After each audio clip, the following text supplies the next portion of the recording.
बाद की तहसील तांदले वाला में मौजूद हूँ। यहाँ पर जो है पंजाब भर की तरह जो मैदानी इलाके वहाँ पर धुंध का राज है, जो हद निगाह बिल्कुल सिफर है। टेम्परेचर की बात की जाए तो टेम्परेचर 11 है। इस वक्त जो है मैं पेट्रोलिंग पुलिस जामरा के नौजवान मेरे साथ मौजूद हैं। वो जो शहरियों को गैर जरूरी सफर से रोक रहे हैं, उनको कह रहे हैं कि गैर जरूरी सफर से इज्तनाब करें।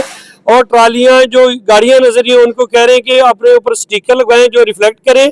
और हमारे साथ यहाँ के शिफ्ट इंचार्ज मौजूद है पेट्रोलिंग पुलिस जामरा के। हम उनसे बात करने की कोशिश करेंगे कि वो शहरियों को इस बारे में क्या आगाही और क्या पैगाम देना चाहेंगे। जी बताइएगा। हम शहरियों को ये हदायत दे रहे हैं कि एक तो पहले नंबर पे कि गैर जरूरी सफर से इज्तनाब करें। अगर इन केस ऑफ इमरजेंसी आपको रोड पे जाना पड़ता है तो आपकी फॉग लाइट्स जो हैं वो लगी हुई होनी चाहिए गाड़ियों पे, मोटरसाइकिल पे।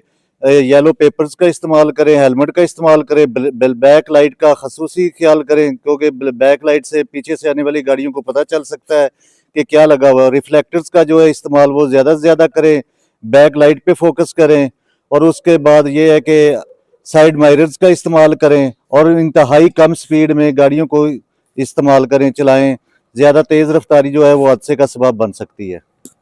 जी बिल्कुल, जैसे कि आपने शिफ्ट इंचार्ज की बात सुनी है, उनका कहना है कि जो गैर जरूरी सफर है वो मुकम्मल तौर पर उसके जो है इज्तनाब करें, रिफ्लेक्ट का इस्तेमाल करें। रिफ्लेक्टर से आपकी जान बच सकती है। जो आजकल धुंध की वजह से हादसा पेश आ रहे हैं, हादसा जो है बहुत ज्यादा बढ़ रहे हैं।